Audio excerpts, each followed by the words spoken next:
Welcome to Under the Spotlight. Right here on Just Jamaica TV. Thanks to those who have already joined our channel. And we look forward to those who will in the days ahead. As we turn on the spotlight, here is your host, Stafford Perkins.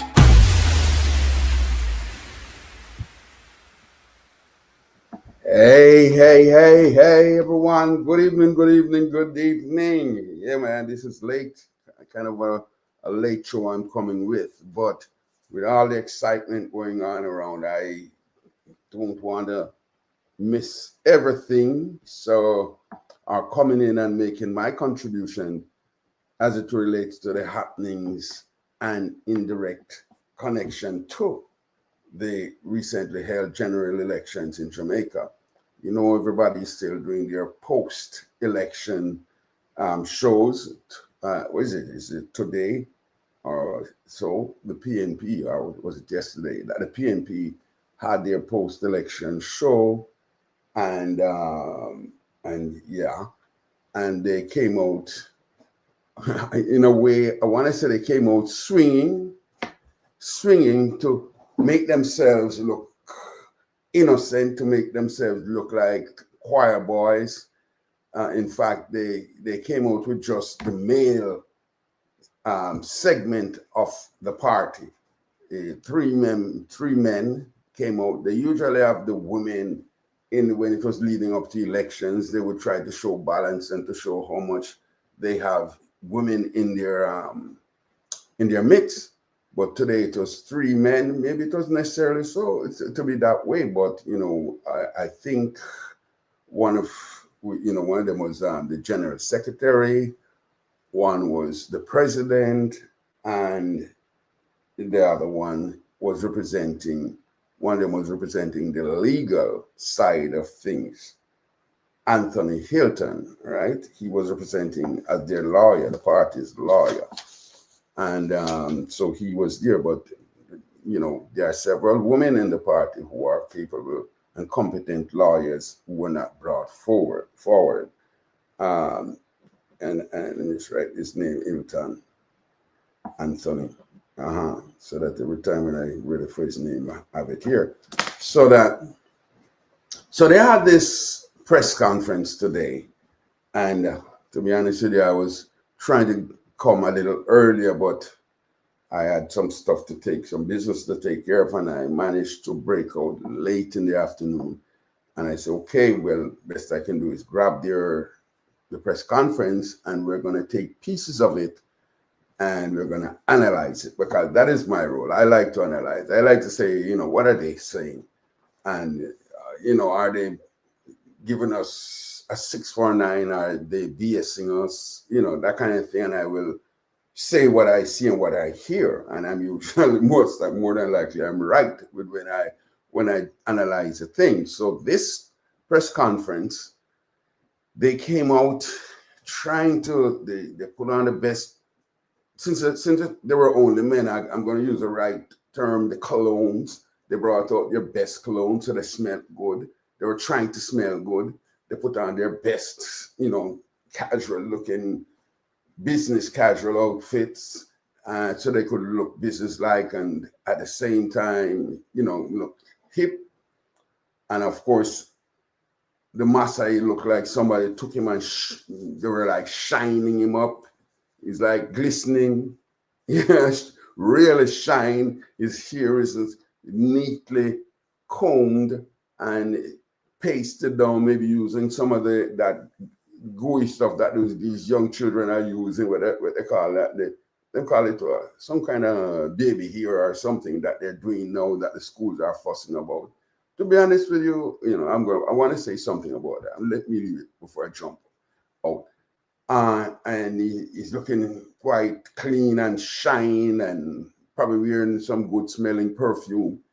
And he's there. And the mission they're on is to try to sell him again to the Jamaican people that he's ready, he's capable, and he's the one that they're trying to tell us that he's the one that they've chosen to lead the party. And I don't know. I'm still at sea, wondering why are they doing this to themselves. But it might be out of a kind of a sense, being sensitive to a person who has just gone through a rough time, and they're not trying, making it look like they want to throw him under the bus. And yeah, and even they sent out a note to say that except for one, all their members who recently got reelected or elected, they are behind Golding. And in fact, they won 28 seats, and they say one person is missing in that document that they all signed, putting their support behind Golding. Now, as we all know, the PNP's conference is coming up in this month of September.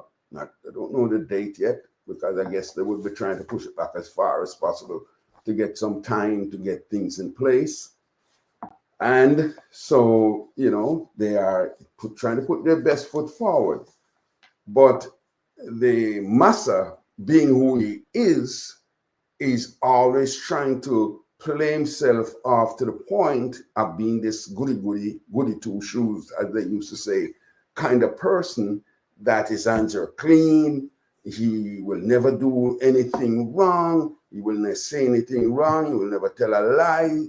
But lo and behold, each time he talks and we look and we take a closer look, we find a lot of things that are not necessarily truthful. And so this time around is no different. He has come out to say that he is, when they're making their case, and we're going to go through the clip of the thing, and I'm not even going to talk long before I do, because it's not extremely long, but I'm not going to play it all at once. We'll break, stop, analyze, look at it, scrutinize it, and to see what is what. But so one thing we know, we have the conference coming up. They're not going to want to they said they're not giving up on Massa. In fact, they have a group within within the group, the PNP the Patriots reaffirmed support for PNP leadership following the election. The PNP Patriots, the young professional affiliate of the People's National Party, says it is backing the continued leadership of PNP President Mark Golding and the party's General Secretary, Dr. Dayton Campbell, following the outcome of the September 3 general election. All right, we'll leave that here for now. But just to say, in my estimation, and I will analyze this one very early, to say right here, what they are saying, this group is saying this of young people, young professionals. And I understand there's supposed to be a group of young, bright people, that they are putting down their stake, that Mark Golding is the man they want to continue with. As I said before, it doesn't necessarily mean that they're committed to that and that they can't change, because Mark Golding it might not feel too good or look too good if they started throwing him out now. But they might even be willing to forego this year putting up a challenge, but they have to challenge him, because if they don't challenge him, the party's new convention, the constitution, is that he's elected for 2 years. Do they want to put Mark Golding back there for 2 years to make him go unchallenged and let him sit there again for 2 years? And then after that next 2 years, which will be 2027, if anything, are you going to start a struggle to say who takes control in 2027? Do you want to do that now? And if there's any fracture in the thing, that you will be able to you'll be able to fix it before 2030. But if you put it to 2017, you're narrowing the time you have to play with to make him, to say whether you put him in a position permanently and you're going to run behind him. Now, we have seen a similar situation play out like this in Jamaica before. And the last time I was here, it was a Sunday night. And when I was going through the paces to say why he should not be elected, there were some people, pointing out some of the problems with keeping a Mark Gordon there and how it could damage their chances of bouncing back. Now, some people recall that Seaga, Edward Seaga, Philip George Seaga, he had gone through a similar situation where he kept hanging on, and he lost election after election. In fact, I think he lost about four or five elections, something to that effect, at least five elections. He lost three on the what's his name, PJ Patterson, last one with Michael Manley, one or two with Michael Manley, and so until they finally got him to throw. Oh, I think he lost. So did he lose the portion? One of them, but he lost about 5 elections before they finally got him. Not he did it. The party finally got him to throw in the towel and to step back, and they offered him some nice cushy things like a gig at the University of West Indies as something of some research fellow or something, and he was there and they moved him out. But that is why the JLP ended up in the wilderness for over 20 years. And if the PNP are going to be making that same mistake, they're already, this is going to be 10 with this loss. They pretty much lost out 2020. It came back in what they have been there since almost about 2015 already. They gone 2016, and then they did another election in 2020. So they're going to be out there again.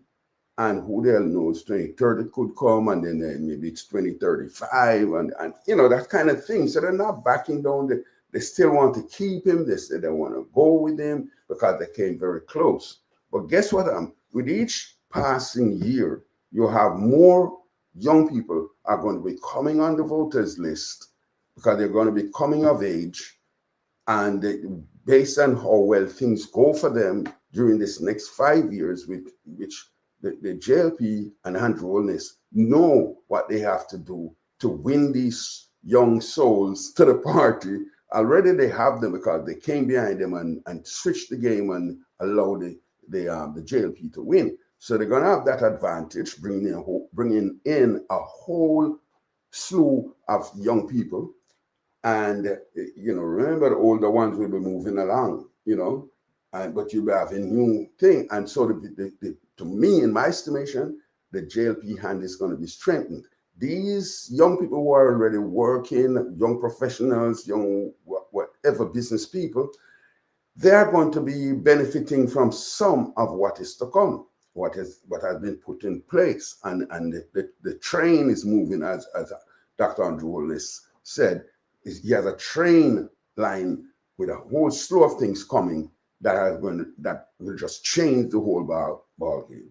So here's what I'm going to do. We don't hope, because I know I don't have a lot of time to do a lot of talking. So I will be talking about what we hear and analyze it. So let me start out with the press conference. I wish to thank all who supported our election campaign, all of our 63 candidates and their campaign teams, our party workers, our supporters who came out and voted for our candidates, our bloggers, our donors and contributors, our election day workers, our police, military.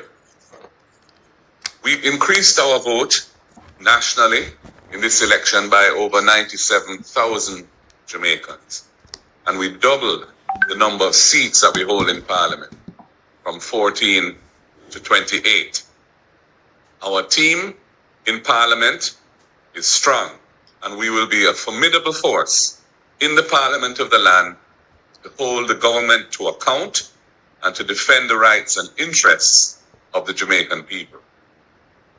I'm happy to announce that all our MPs elect, except for one who is traveling abroad, have signed a letter to the Governor General confirming their support for me to be appointed Leader of the Opposition.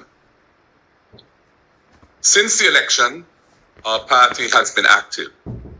A meeting of the officers of the party was held yesterday to discuss the way forward and internal issues that we need to chart a time frame for, related to things like our various internal conferences, annual conference, and so on. This was followed by another gathering of our candidates and the national campaign team to thank everyone for their efforts and to have initial dialogue around the conduct of the elections in each constituency. Written reports from each constituency team will be required and further evaluations are to follow. And the General Secretary mentioned an appraisal committee which will be constituted to do an overall in-depth assessment of what took place. And our executive committee of the party will recommence its meetings on Monday coming. I now want to address the widespread concerns that have been expressed in the public domain about the conduct of the general election last week, Wednesday, the 3rd of September, 2025. As a responsible political movement that is committed to nation building and national development, it was important that we should await having reliable information before speaking to these issues, rather than proceeding on raw emotion and hearsay.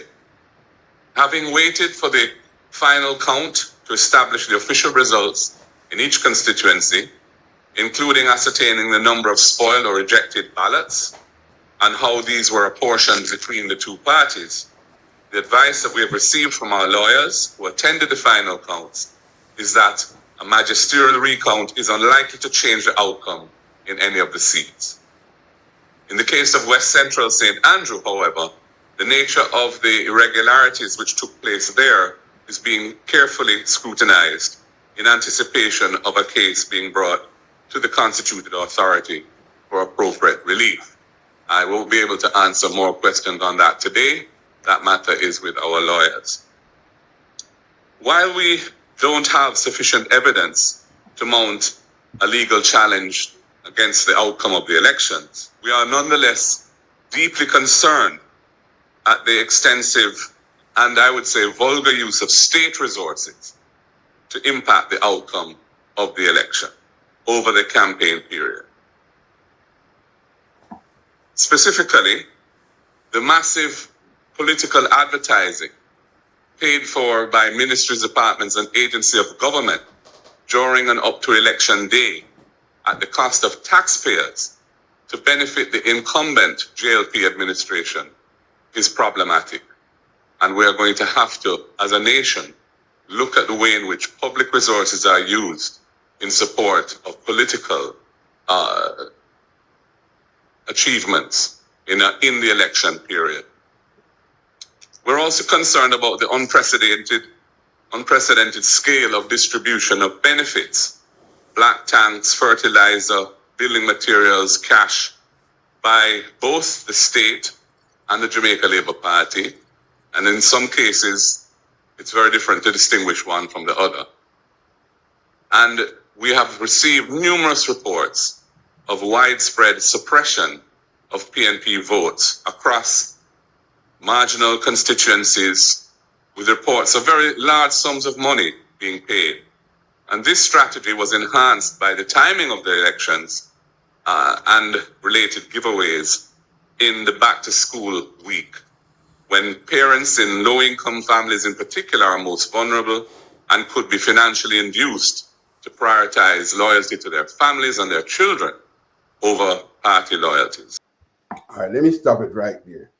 Because like I said, I'm not going to let us listen to all of it all at once. And that was quite a, bit of time used in playing that part. I didn't make his case.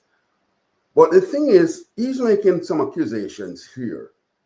And I would love if they to see either somebody in the government side, maybe they're too busy right now planning the setting up the cabinet, know which piece are the best crockery will go up front and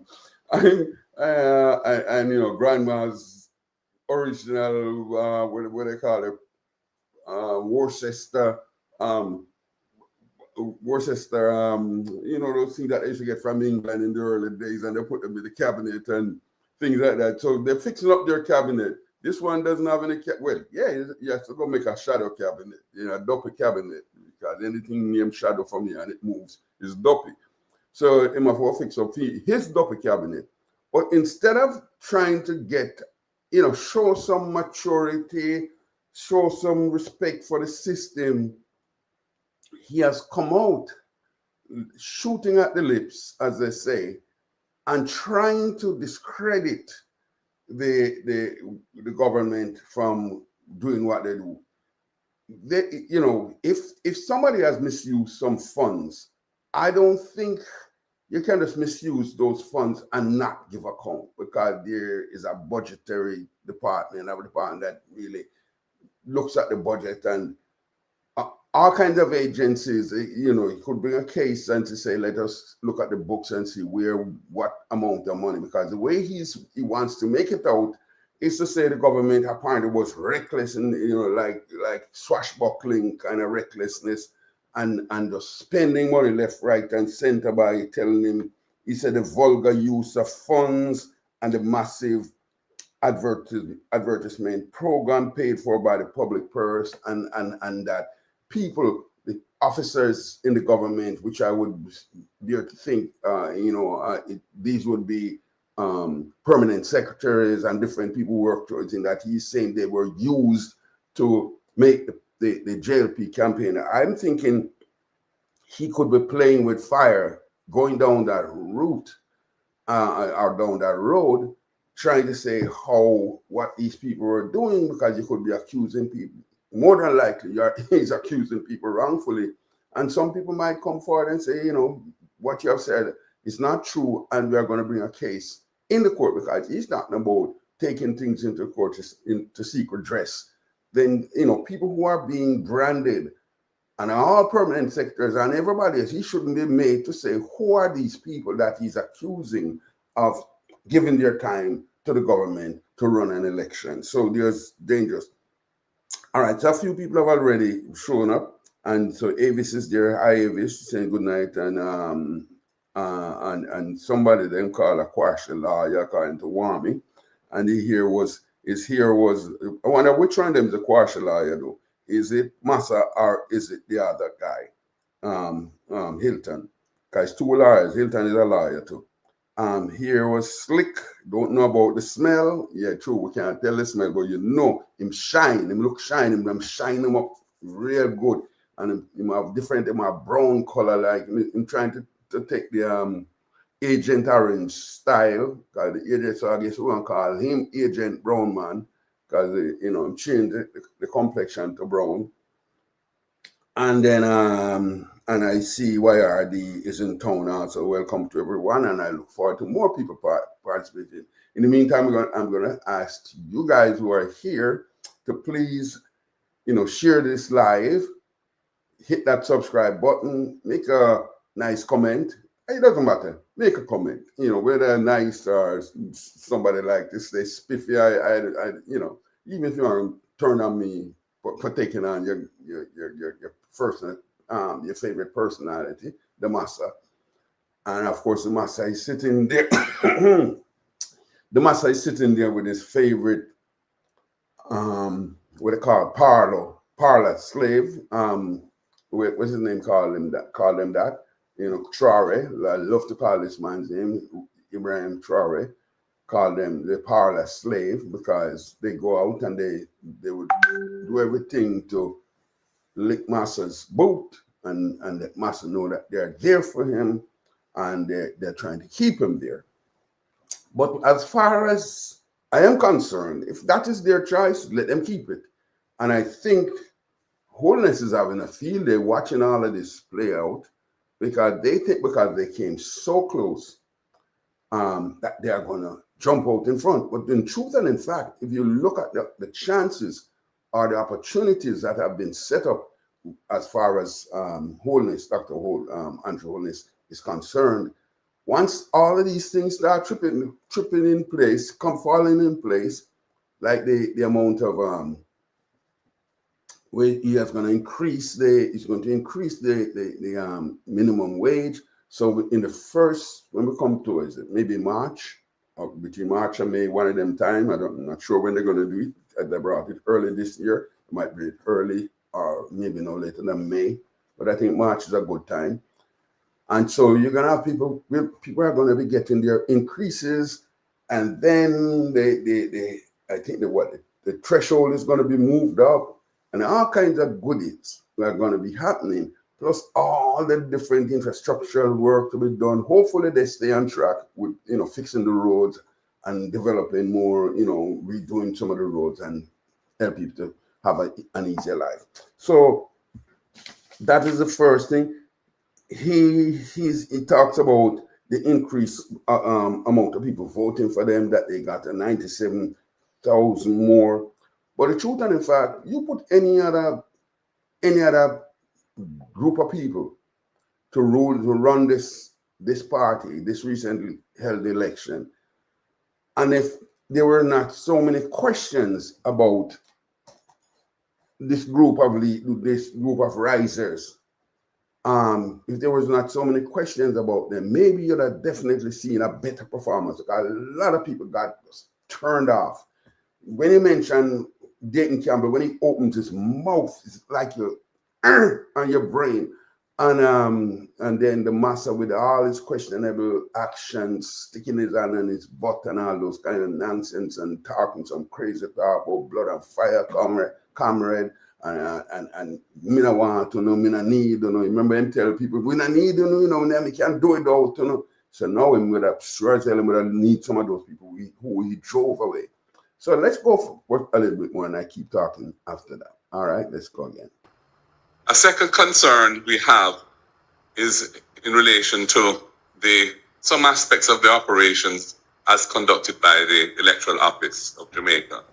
We think there should be an independent inquiry into the operation of the 2025 general election, and it should be urgently undertaken with changes implemented for future elections, because we need to improve the processes. In particular, the process that results in hours-long waits at many polling stations by voters who turn out to vote, frustrating electors and causing many to leave without voting.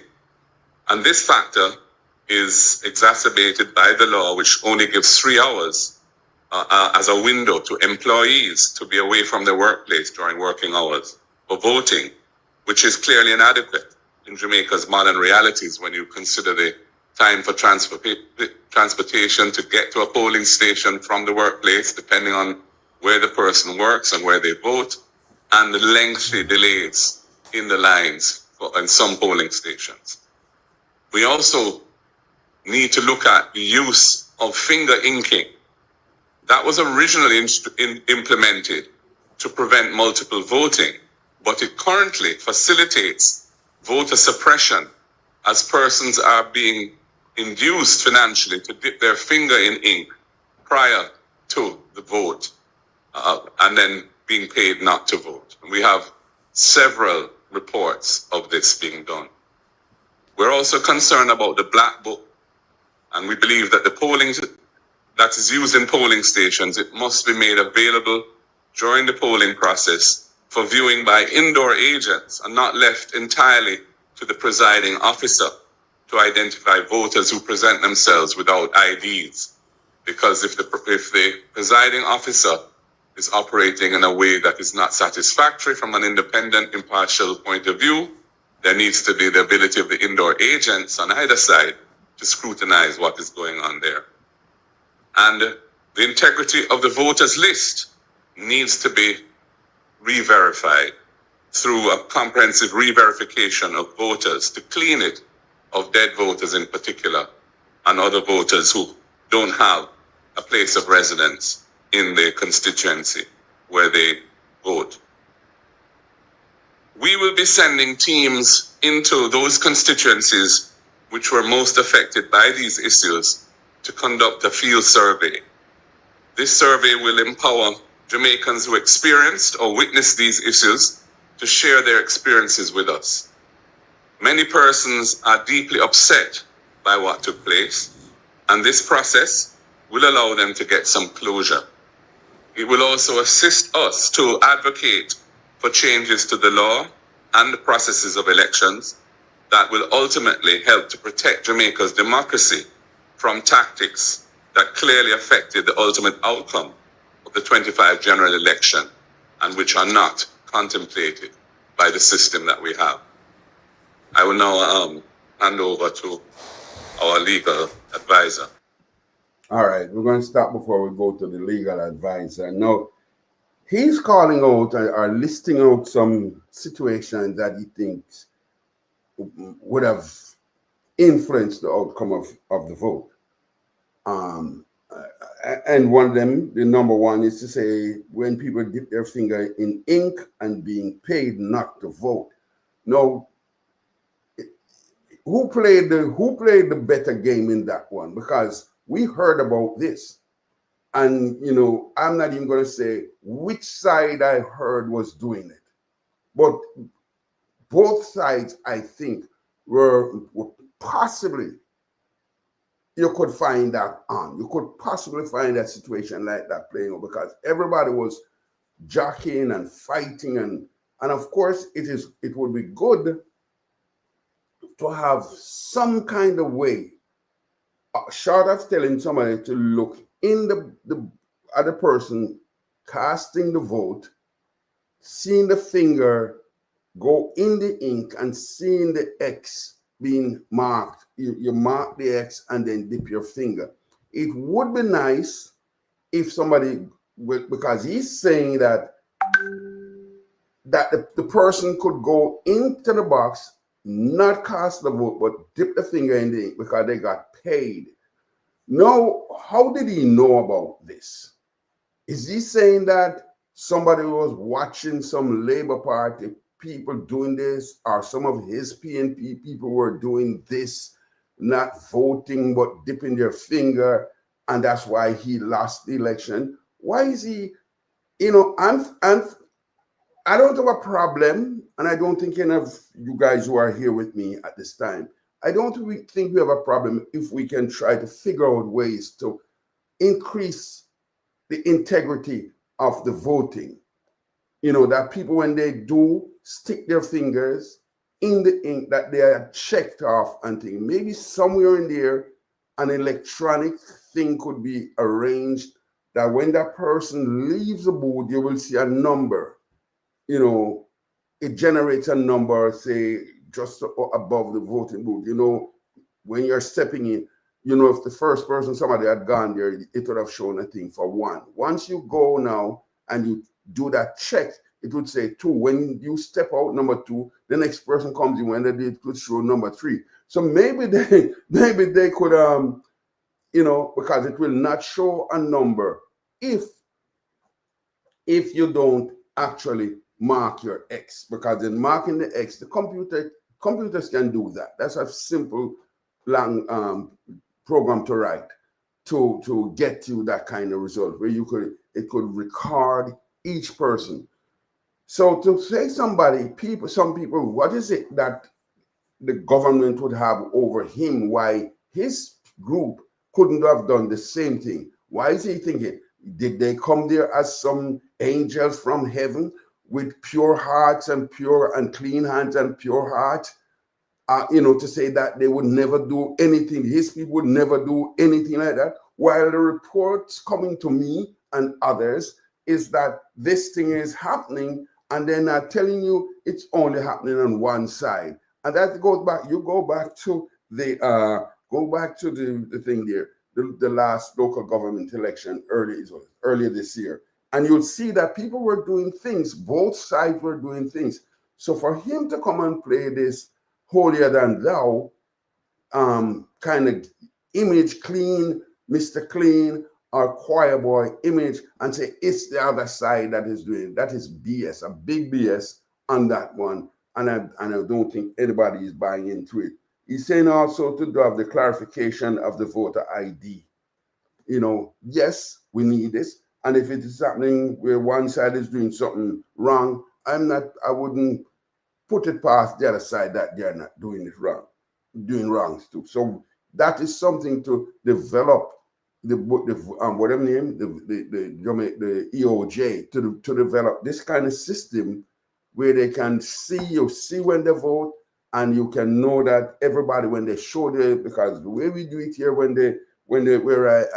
they have these big books, they still use manual, and you see your name in the book, and they take your ID and they match against what is on the book, and they make a check, they give you the ballot to go vote, and you take it to the booth. So if Jamaicans don't trust Jamaicans to go in there and will cast their vote for one or the other, then you could do something where once you vote for one party, that you can only vote for one party, and then it records that one party. And when that person steps out, the people who are monitoring the voting, they can say that, yes, that person voted. You can't see who they voted for, but you can see that, yes, they did put their X against somebody, against one of these people trying to win a seat. So that is that. I don't think you can be accusing one side of this. And if you are so aware of it, then who knows, you might be the expert.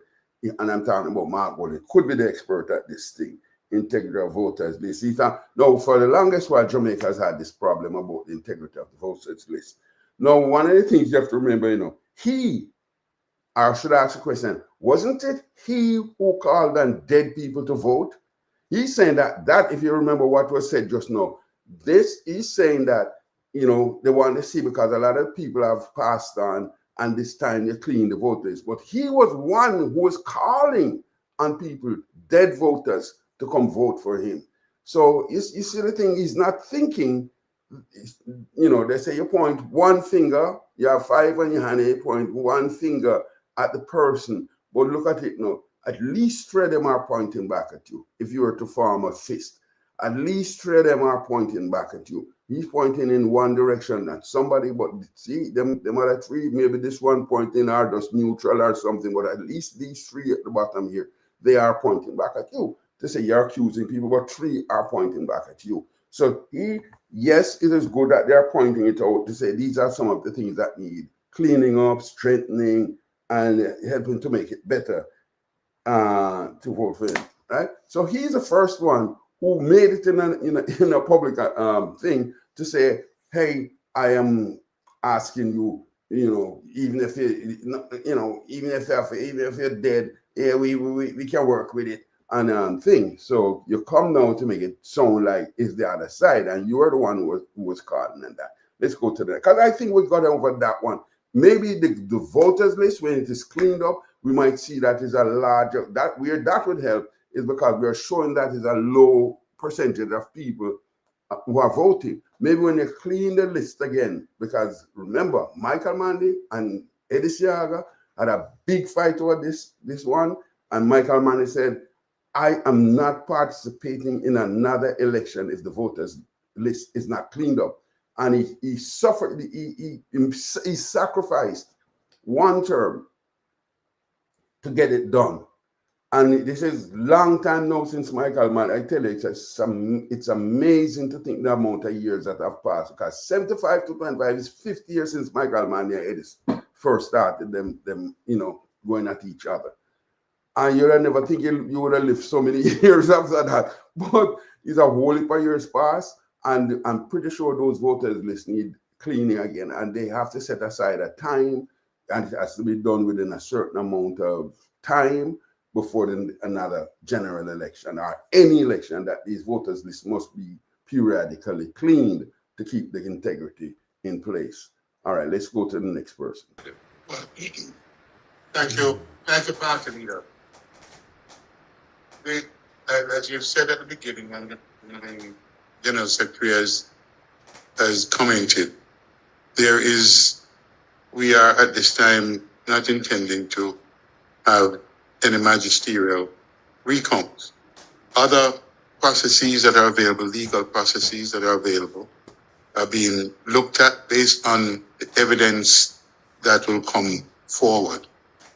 I will just echo the point that you make about a review of the management of the election by the EOJ. I think after almost 30 years of a system that was robust at the beginning, I think there is no concern that gaps are opening up and they need to be examined. And we will be doing so by the processes that you have outlined in the various constituencies and regions as well. So the other point really is the legislative and regulatory improvements that may well result from all of this, which is to ensure that the use of state resources prior to and during elections are much better managed. And I think that there are clearly loopholes there, and we need to fill those gaps through the legislation and or regulation. And I believe that the point was well made by the abuse that we saw during this election. Those are the points I will make at this time. Thank you, MP Hilton. No, so in relation to one of the media houses carried an article saying that we were going for a magisterial recount in 2 constituencies. I'm not sure where they got that report from, because we did not give that information to the media. We know that on the night of election, you have a preliminary count, and in the days after, you have the final count, which we waited on, so we could get what is the official result from the EOJ. And after looking at that, we realized that there were 3 constituencies: Central Kingston, East Central St. Catherine, and Northern Trelawney, where the number of rejected ballots were more than the margin of victory. However, when we consulted with the teams that were present for the final count, we were reliably advised by them that of the rejected ballots, they are split roughly evenly between the 2 main political parties, and therefore you would not get any material change in the result in the constituencies.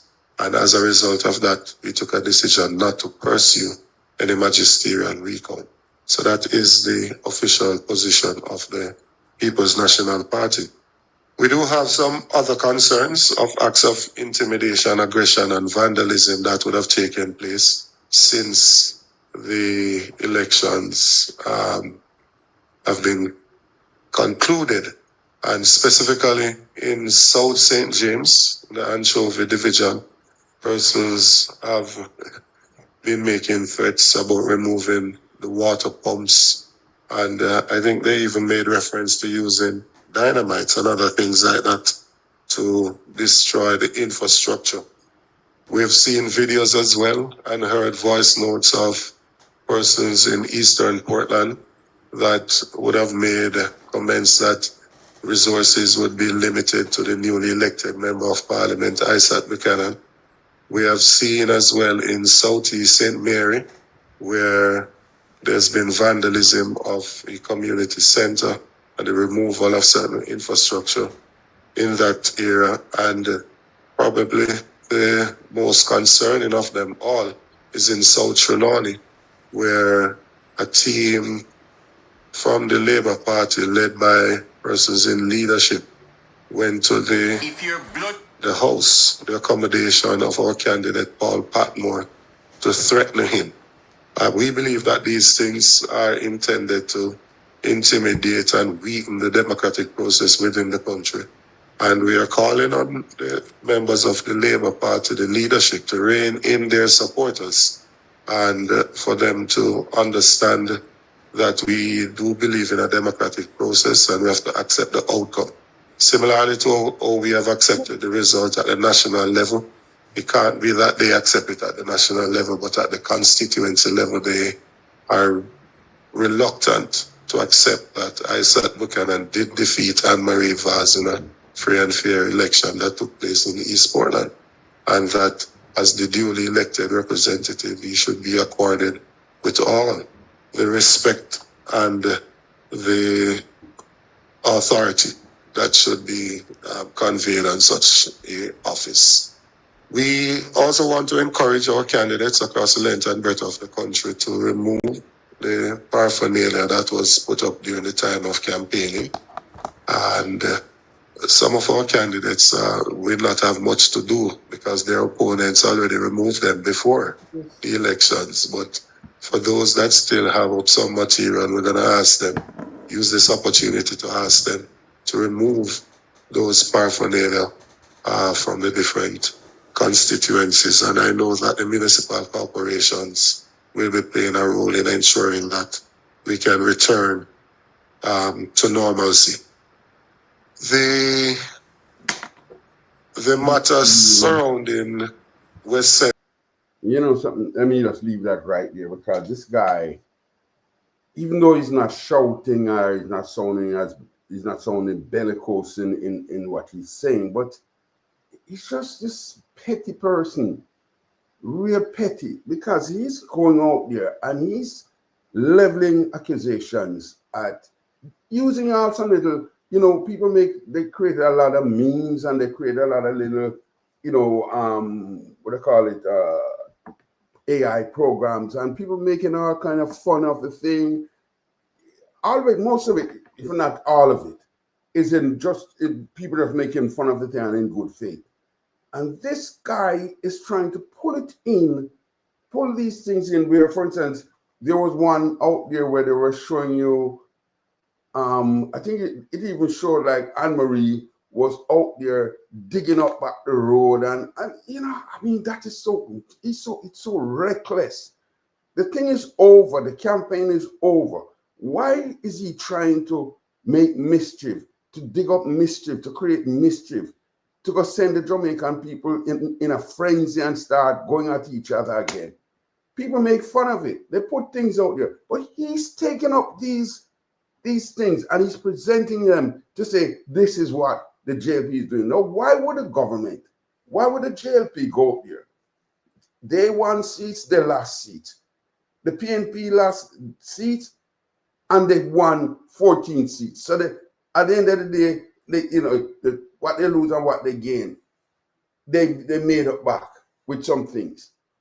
And why is it that he's going out there trying to create mischief now? I think they might have held on. I don't know how well they did in terms of holding on to things. But they ended up having 14 more votes, 14 more seats than before, bringing them to 28. But he's there trying to create the thing by saying somebody's planning to remove, some people are saying to remove water pump, limited resources to Isaac Buchanan. What kind of nonsense is that? Despite everything, I don't think Andrew Willis would want to ever even get involved in something like this. And if the person who thinks they would want to go do this on their own, I'm pretty sure he would not be putting up with it. I don't want to be here swearing for him, but this is so childish. Why is he saying these nonsense, doing this kind of nonsense talk to go create with some poor soul who can't even separate reality from fiction, to go put in them head that things like this happen? Because people just want to hear some nonsense and they put it in the play, and then next thing they get themselves in trouble and go do something because they want to take out thing.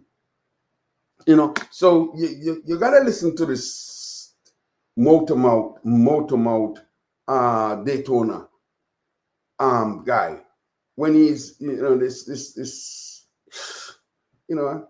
let me go on and hopefully he ends and we'll go into another part. St. Andrew is a matter, as was said by the leader of the party, that the legal team that has been engaged by our candidate is putting together their documents, and for further information on that, they will speak at a later date.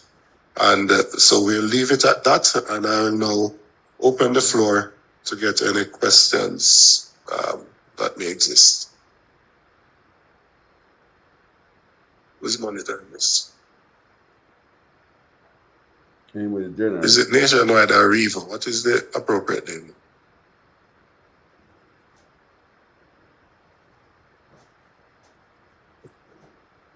Siobhan Campbell, still Nationwide News. My question is to Mr. Golding. Based on the concerns raised, are you casting doubt on the legitimacy of the outcome of the 2025 general elections? And are you concerned that such doubts would raise speculation of Jamaican people and cast a shadow on Jamaica's electoral process? It's a very good question. That's what I'm talking about. I'm concerned about the widespread reports that we have received of voter suppression strategies that were employed, in particular to dissuade our supporters and in some instances our workers from voting, and in case of workers from turning up in some instances for the elections. I'm not seeking to in any way suggest that we are not accepting that the government that has been elected will be duly constituted. I don't want to go down that road. I don't think that's a wise road for Jamaica. But I also think it's important that we don't sweep things under the carpet, which have become, and which were in this election, a significant factor at play. And the use of financial resources to suppress votes, based on what we have heard, these are now indirect reports. That's why we're going to go through a process of going into the field to hear from people directly what they experienced and what they saw. But based on the reports that we've received, this is a matter which really needs to be confronted by Jamaica's democracy, and certainly by our party going forward as to how we can try to respond to these types of tactics, which have become a central part of how our opponent operates in trying to secure power for themselves. Let me just comment a little more on what the party just said, which is that in Guyana, recently there was a general election in Guyana on September 1. I think we're all aware of that. Coming out of that election, the EU delegation, the European Union delegation, has issued a report. And when I read the report, a lot of what they commented on and expressed concern about were actually at play, certainly complained of widely in the Jamaican situation. And that tells you that there are the question of the democratic process being legitimized is also a question of the various activities and the concerns and the issues that are raised that will affect the quality of the democracy. And I think that's a lot of the concerns that are being raised here and need to be pursued is around not just the specific legal aspects, but about some of the concerns and gaps that may have opened up in our electoral system that needs to be addressed. Morning, Desmond Richards here, Rebel Radio. Mr. President, have you identified reasons why the party lost?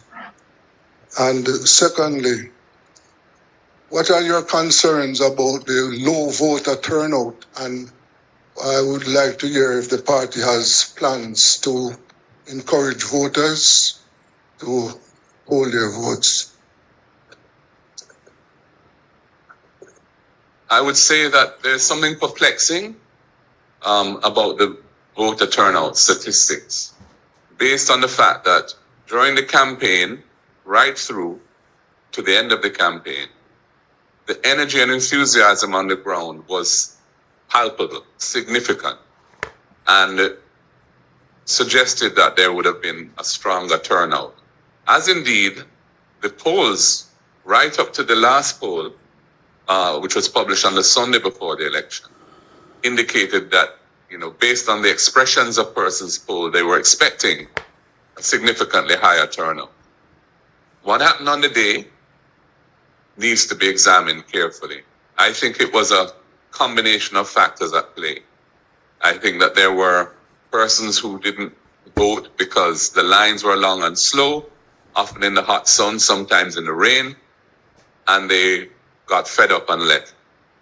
I think that the financial inducements of which I speak or have spoken were a major factor as well in dissuading some people from voting.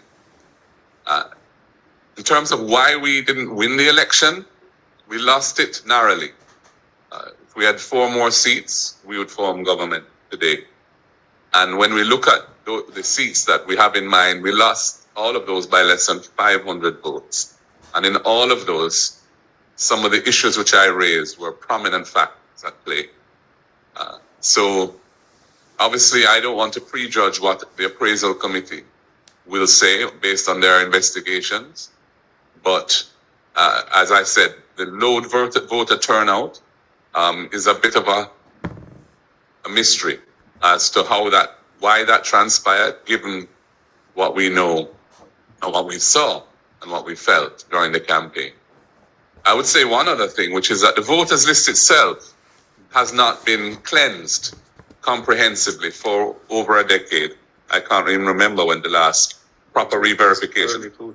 Early 2000. So it's probably 2 decades now since that was done. And given the nature of our population, how people move around, move to other parts of Jamaica to seek work, and that sort of thing, and the people who die, and there's no automatic removal of voters on there.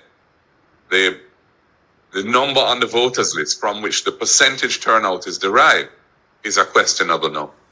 And so the voter turnout statistic itself is necessarily understated. The degree of understatement is what we don't know. All right, so leave that for now, and let's just look at what he was just saying. No, I want to just touch on this last part that he talked about. Well, he went back into the question of the voters list, which, of course, yes, that's the leader of the opposition, or soon to be announced as leader of the opposition, because he's not yet appointed to that. But Mark Golding, who led the party into another loss for the PNP, and who is probably trying to plant some seeds of doubt, or plant some seeds, give people his own people must be, some dim-witted people, give them put doubts in there, give them the impression like, hey, you know what, this was causing this, the voters list is needed cleaning, when he talk about cleaning, he's the one who was asking for people for dead people to vote. And the only reason why you get dead people voting is if the thing is not clean. So now he's trying to put it to say the reason why he never won, because in essence what he's doing, he's trying to give an account. The guy asked him, the guy who's obviously a PNP man, seen wearing an orange band over his head, not a very smart guy. I've seen him answering questions around the place. He belongs to some radio station named Rebel Radio. If anybody know about this Rebel Radio, you can tell me if that makes sense. But this guy doesn't sound like he has a lot going on upstairs. There are quite a few blown lamps in the top of it upstairs. And so he's now, Massa is complaining about people who stood out in the sun. You know, Bob Marley sing a song, the rain don't fall on one man's house top. When the rain is falling, it falls on everybody's house top. So you have PNP, you have JLP out there, and the other little P's them who out there, which is where the one they name PP something, you are something to that effect. And he's trying to say, these are some of the things, would like to give an excuse, like these are some of the things that made that they didn't do so well. Yet still, he's reporting that his count of votes that he got in this election is 94,000 more than he got in 2020. But he's saying he's trying to at the same time give a reason to say the reason why they didn't do so well is because people were standing out in the sun too long or rain and they left. So was it just PNP people who left, or was it people from both sides who left? One person actually went out and did a count on some of the whatever when he spoke earlier on to say they found out that it was an equal thing in whatever was affecting the voting. But he, the leader of the PNP, is coming to try to plant this doubt, these seeds of doubt in people's minds, to say that, you know, it was because of the sun was so hot and it was raining and voters list has not been cleansed. Last time it was clean was in 2000 or early 2000. You know, that kind of excuse, as if it was only one side it was affecting. It was affecting both sides. We would hope that, you know, one of the things that we heard is that a lot of older folks were out there. Sometime I'm not taking any call now because I still have a bit to go through, so I can't help you right now, Mr. Peter from Queens. I'm not taking any calls right now, so please hang up and call me back. All right. So yes, I'm sorry, Peter from Queens. I can't take it because I have a bit to go through, and I want to go through all of this. This was a press conference, and I want to go through that to point out things that are in there, which is not, and what Mark Golden is trying to attribute to his party not doing as well as they did. Short of looking at himself and knowing that he never run, I'm telling you, I cannot actually decline this. You're either not listening, you're just telling yourself that you can just call in now, but I'm going through a very long list and I have to get through. I have to even start cutting back on my talk so that I can complete this thing. Sorry about that, but to try me back later on, you know, maybe even after 11:30, because we're going to go for a little while, because it's about a little over half of what I have to talk, you know, present is to come, and that's the press conference. All right, it's just, you know, let me add it back again. If I may add to that, the People's National Party polled an additional 97,000 votes over the 2020 elections. The Jamaica Labor Party polled 5,000 more over that time. And as has been said, if you look at some of our areas, there was significant suppression that took place in some of our areas by person inducing individuals in there not to go to vote. And with the long lines that were present at the polling station, there is a question for the ECJ to answer. Because if we had a turnout of only 39% and we had such long lines with such delays, one shudder to think what would have happened if the turnout had been 50%. Because significant delays took place on the day. I was on the phone from early with the director trying to resolve some of the issues. And you did have persons in those lines that turned away. So we lost 4 constituencies by less than 500 votes. Each of those constituencies have over 100 polling stations. It's just 5 persons in each of those that got frustrated and left that would have made that difference. And so it is a significant thing, and I think we have to resolve how we do this thing. I was third in line at my polling station and didn't vote until, I was there before 7, didn't vote until about 10 minutes to 8 before I completed the exercise. That's just not acceptable in my opinion. So there was a decision that was taken that persons that showed up without ID should have been placed in a separate line, and that you should have started the process from outside with an additional agent. That did not obtain in all constituencies. And so you had, in some cases, what appeared to be a deliberate attempt for persons to turn up without the IDs to deliberately slow down the process. And so there is a need for a proper review of the process, and for us to ensure that the elections are indeed free and fair, and that people can express their rights. You see what I'm talking about with this guy? He's trying to. There's nothing wrong with bringing into view a flaw that was happening, that took place that day. But he's not. What he should be addressing or directing his criticism or his question to is the electoral office of Jamaica. That is what he should be speaking to. The gentleman, Mr. Brown, who headed the whole election thing. And it's not, he's you know, the other thing they say, a faulty argument based on a faulty premise brings you a faulty conclusion. So if you have a faulty premise, the basis, the start of your argument, if it is on a faulty premise, a faulty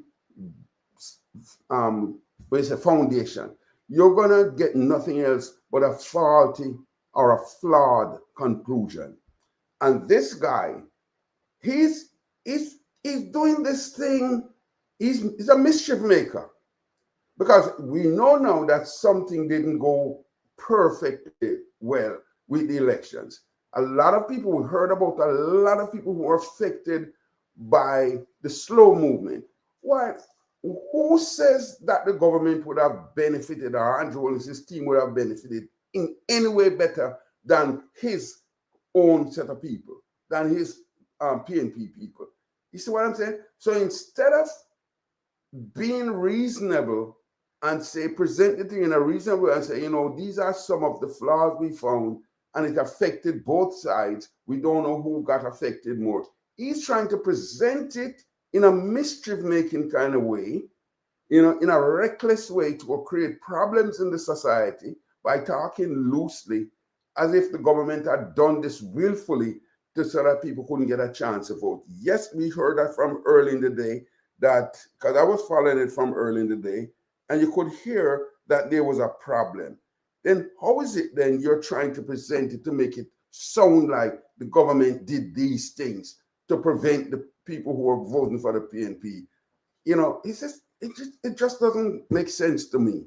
And I think people need to call them out for it, tell them to stop it, because, and you know the kind of parliament we're going to have. We're going to have a very noisy, useless kind of noise kind of parliament to come, because he's going to, his logic is off. His whole logic, his way of thinking is off. And we can't afford to let him take us down that road. You see what I'm saying? Thank you, Marie Rose. Dayton Campbell, is on the ECJ, the Electoral Commission of Jamaica.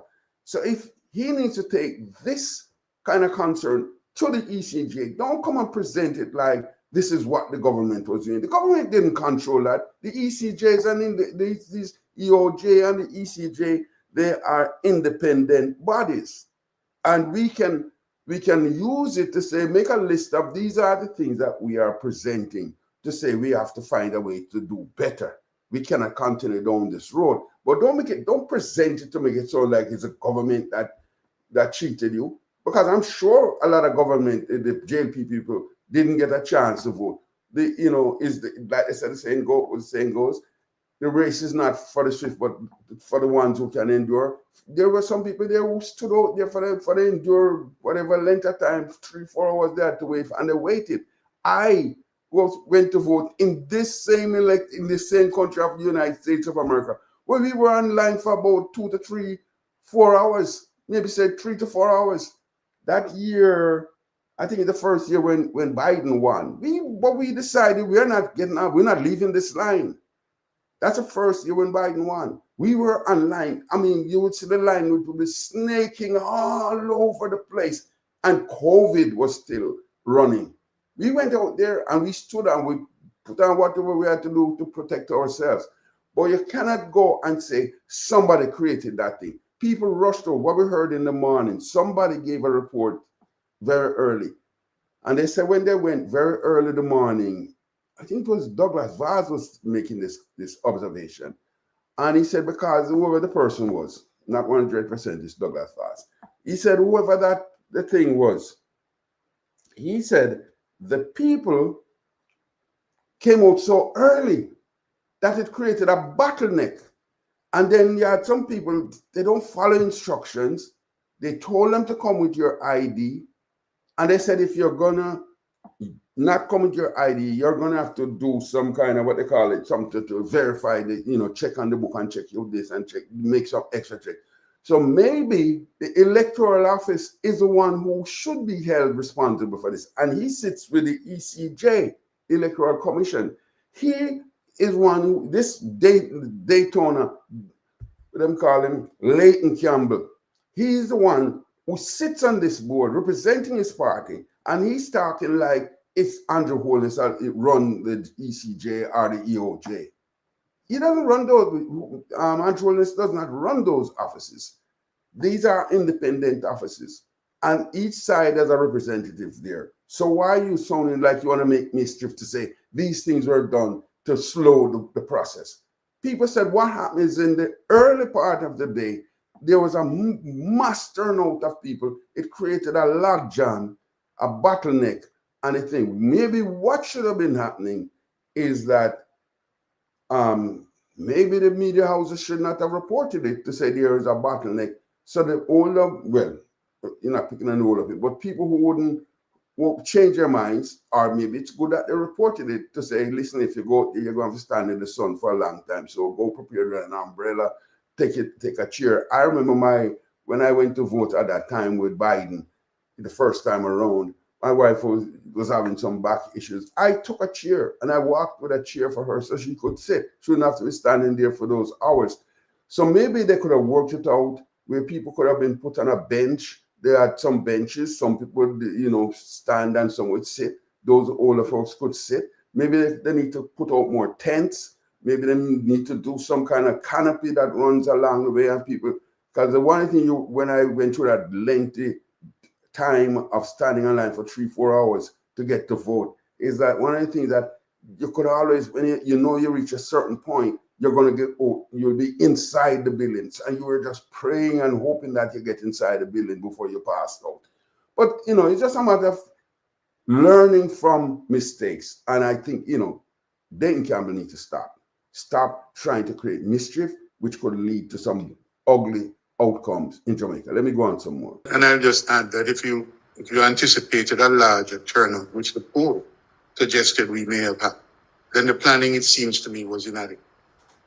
The planning by the EOJ must have been inadequate, because in the event, only 39% or so turned up, and we had such voted, not turned up. Well, voted, yeah, actually voted, and we had such progress. So, and low vote turnout. So I think the planning has to be questioned, and perhaps an audit is appropriate at this time as well. The team are at CVM TV. We've seen at rallies there are crowds and a lot of support. Even with the big gains, how do you plan to keep the base energized after the back-to-back defeats, Mr. KNP President? Well, after a campaign ends, there's a process of reflection, there's a process of analysis, there's a process of reconnection with our base and our supporters. And there's also, I think there are some reforms internally that we need to pursue as well to strengthen our overall organization. So the way in which we plan to handle the matter would be through a period of careful analysis of what took place, and a recognition of where there are weaknesses that need to be strengthened, and the deliberate pursuit of changes that will strengthen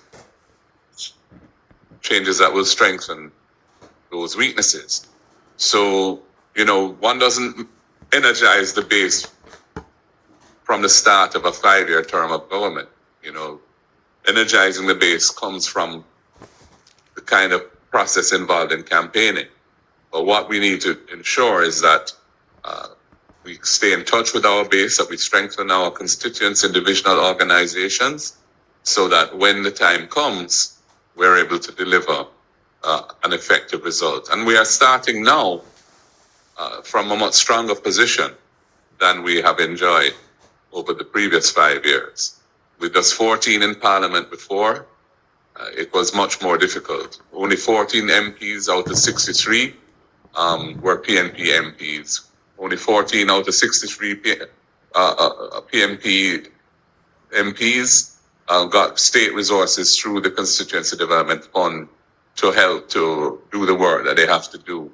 So it's moving from a very limited base in Parliament is difficult, and it required extraordinary effort to take us where we are now.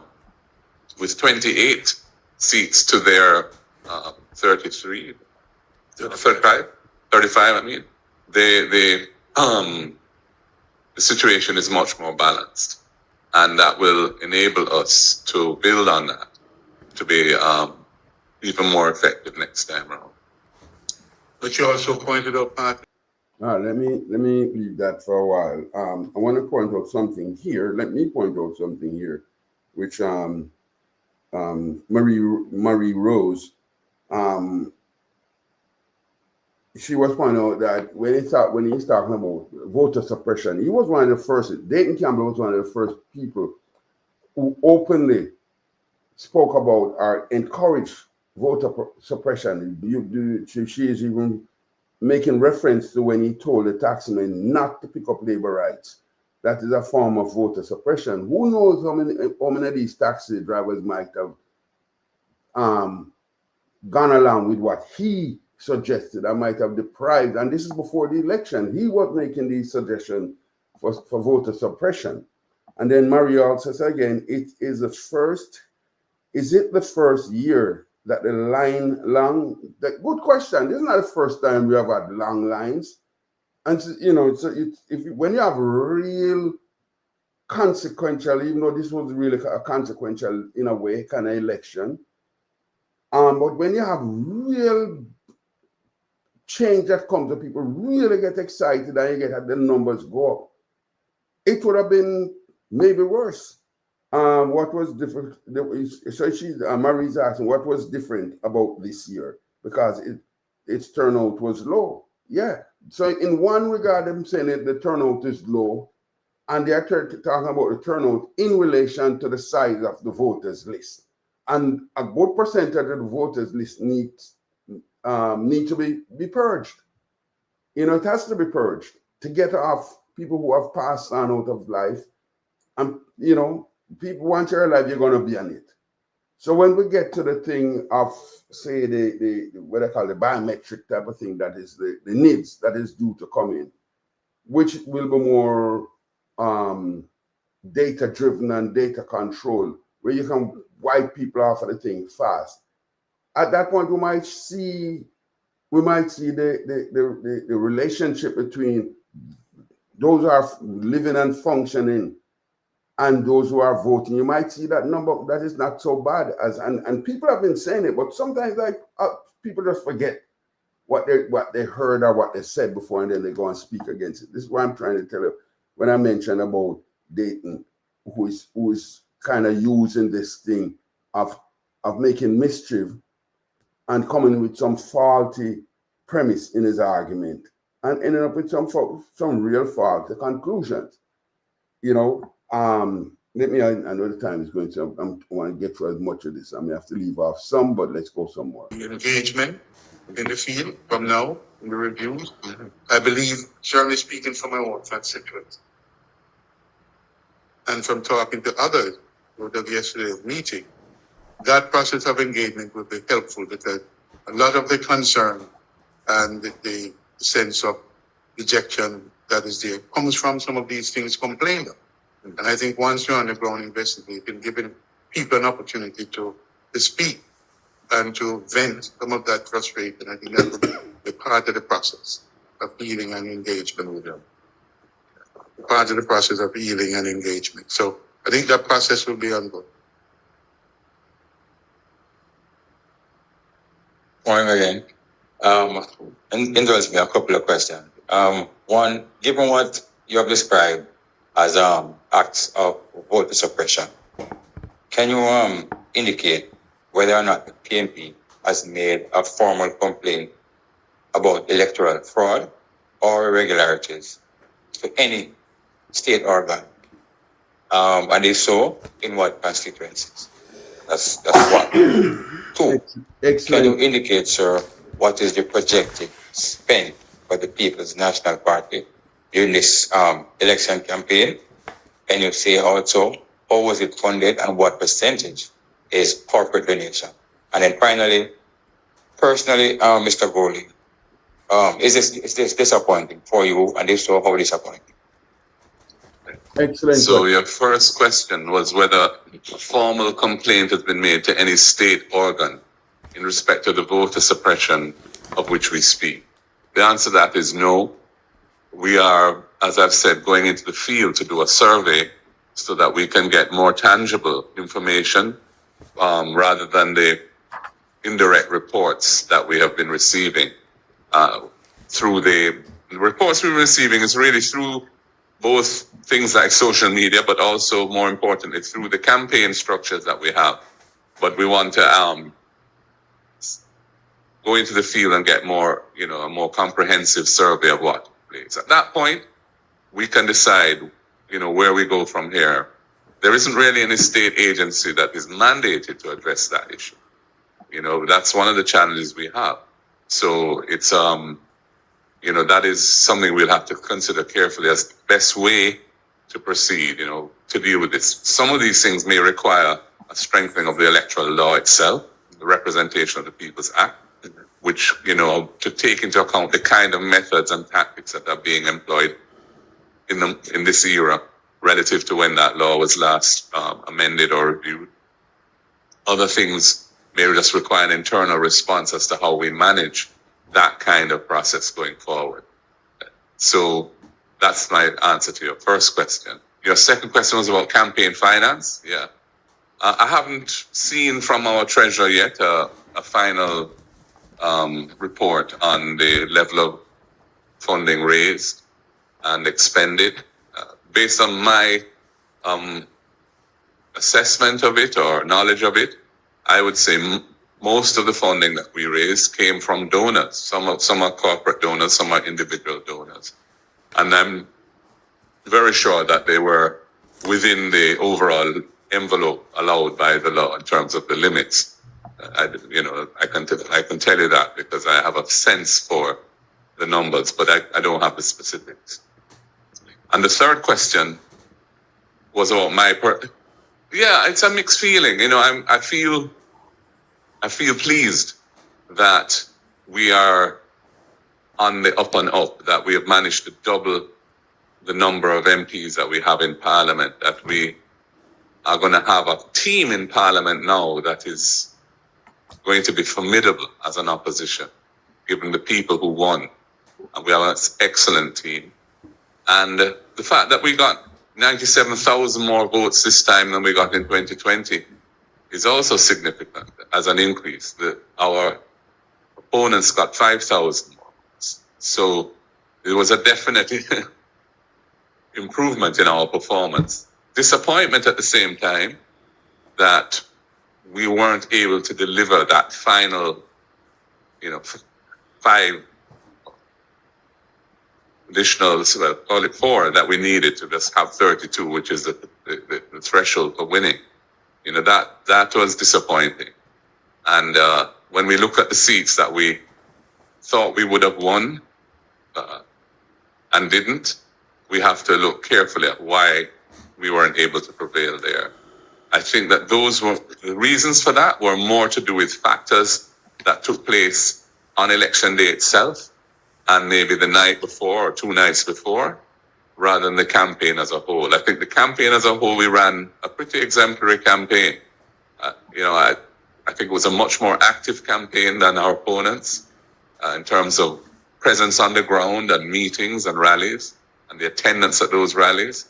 I think our manifesto was delivered in a reasonable time so people could digest it and was well received. I think that our performance in the election debates, where most people feel that we won each of the 3 debates, was also significant and helped us along. But, we weren't able to actually cross the line first because things went on, as I said, the very end of the process, which we were not able to respond to effectively on the day. And for that, we must all take some responsibility, including me as party president. Finally, let me stop this for now. I think there's somebody I want to maybe do a little bit more, but finally he has come around to say he has to take some of the blame too. I think Mark Golding has been a little, or is sounding a little bit more realistic, a little bit more reasonable than a Dayton Campbell. Dayton Campbell is just this warlike person who doesn't want to take responsibility, but at least in the end, Mark Golding is sounding like he's taking some responsibility, a little bit.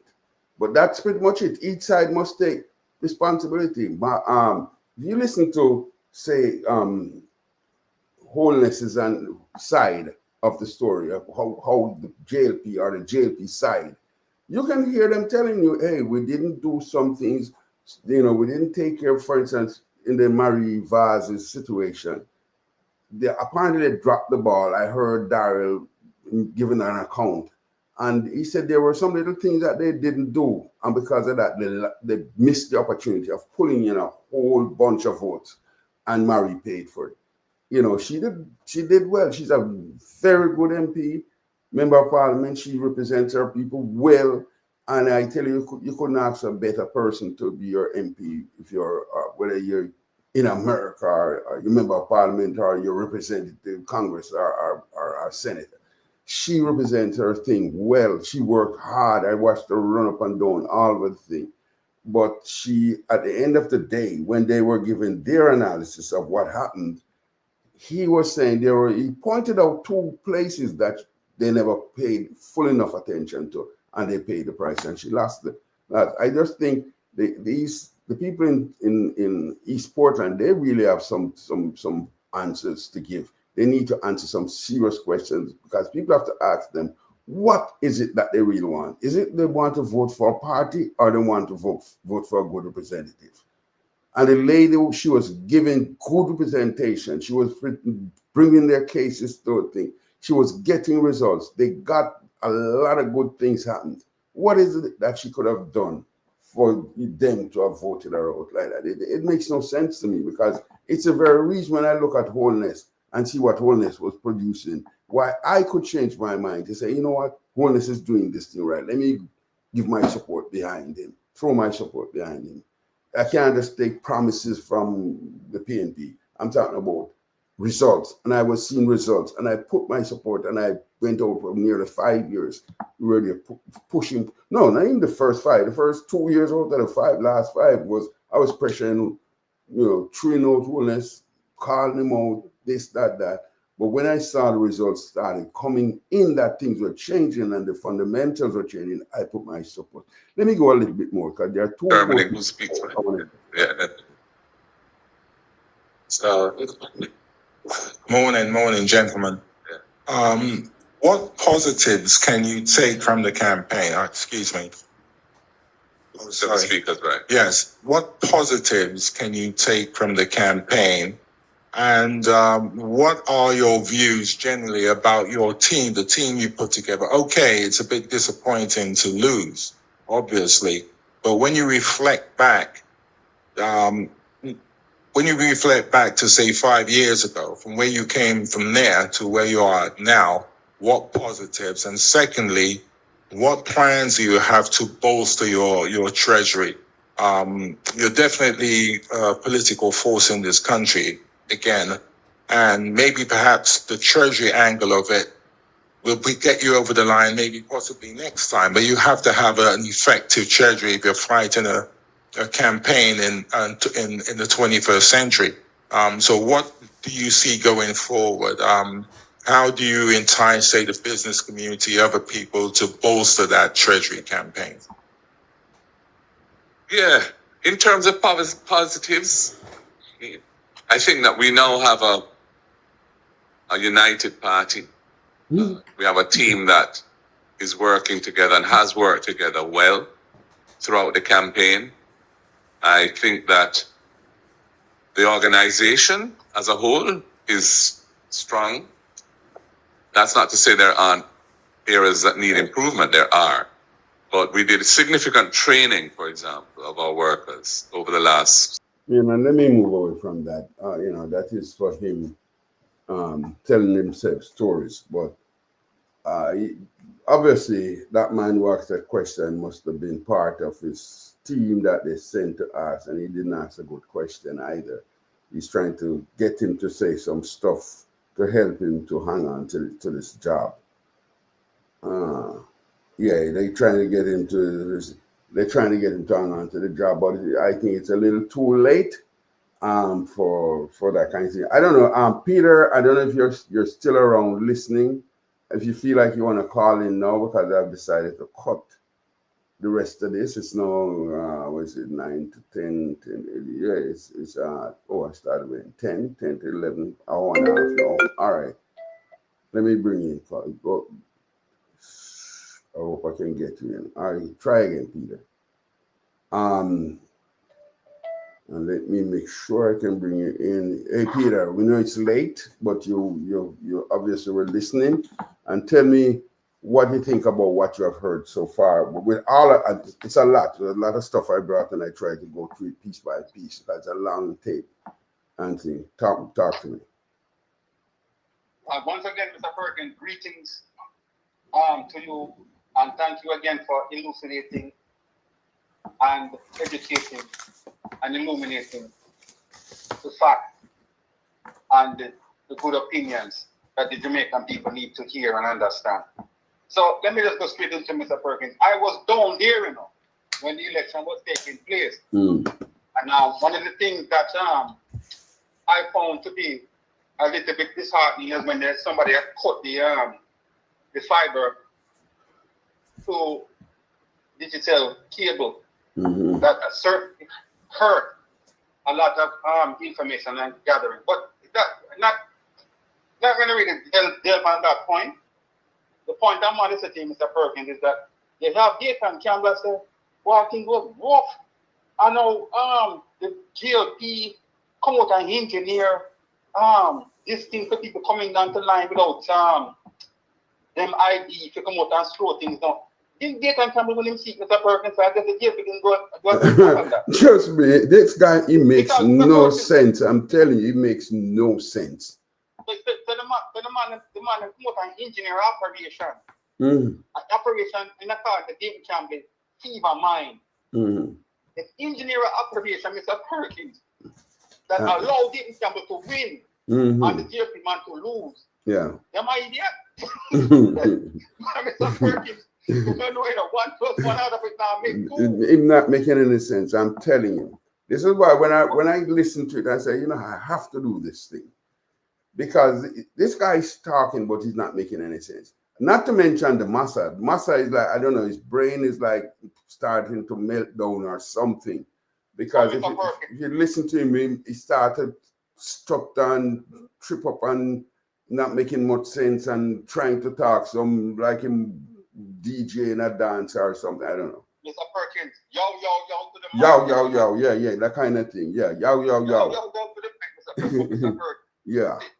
I try not to listen to him, Mr. Perkins. It's like a hypnotist. Yeah. Him put in what I call a stupor. You follow me? Yeah. What I'm trying to tell you is that, listen, look, this is what they call a distraction model.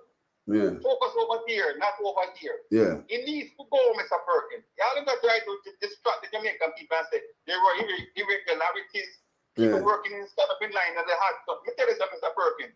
People stop in line at the hospital in America all the time for election. Yeah, I'm not telling you, I went through the longest one for me was the one with Joe Biden going up against Donald Trump. Not the second time, the first time. Yeah. Mr. Perkins, you talk about Joe Biden, Donald Trump in Georgia. When Biden won, the Republicans turned and changed the law and said, you can't give the people water. Yeah, remember that? Yeah. The old people who had to get some water because they want to suppress votes. Yeah. So now when you know what David Campbell talk about, David Campbell William Steve. What kind of madman this Mr. Perkins? I don't know. I hope other people are paying attention to it because he's talking some nonsense. And these guys will talk, and if you're not paying attention to what they're talking, you think they're making sense, but they're not making any sense. Mr. Perkins, Peter from Queen making sense. It's what they call a distraction. It's a magic sport. You focus on the Prime Minister and quote unquote irregularities. Yeah. And focus question says, Master Mark, the English law that's in the Parliament, the Tapanars Whisperer, lose 3 straight elections, Mr. Perkins. 3 straight. I still want to go on as a leader. I know. Well, you know what I say? Tell them, bring him, keep him, bring him, because we know that Dr. Andrew Willis has some stuff he wants to do.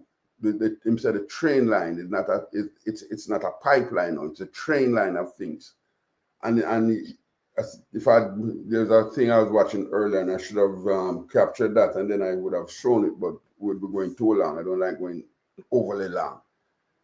But a whole host of things to come. And so if he thinks talking that nonsense is going to get them, make it any better, I'm telling them, the little picking of them who are now 12 and 13 and 5 more years, by the time you get to the next section, they're going to be 18. Some of them going to be 19. This is the first time, 19, 20. This will be the first time. And they're coming out because if them get through to go, they're going to get the school fees paid.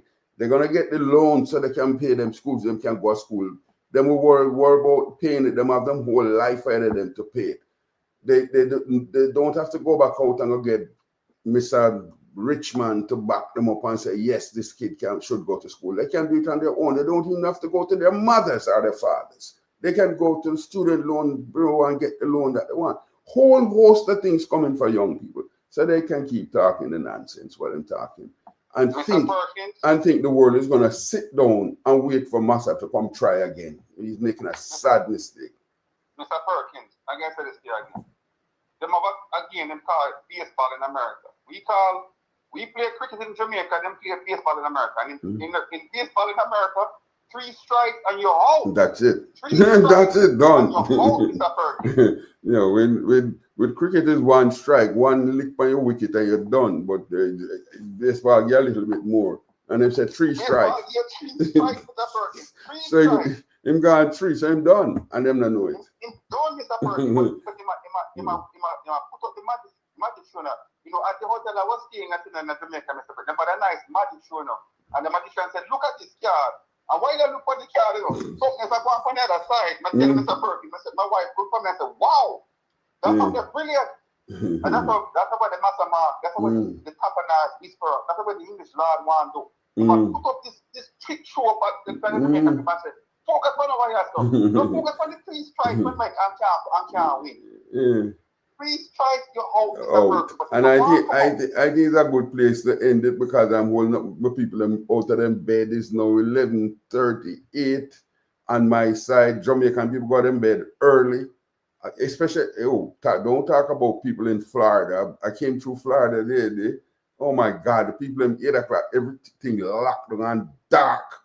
I'm saying, my God, oh, people go to them bed so early. I'd be sick with backache and footache and all kind of thing if I lay down. So, well, them probably get up early, 4 o'clock in the morning. Maybe that's the difference between them and me.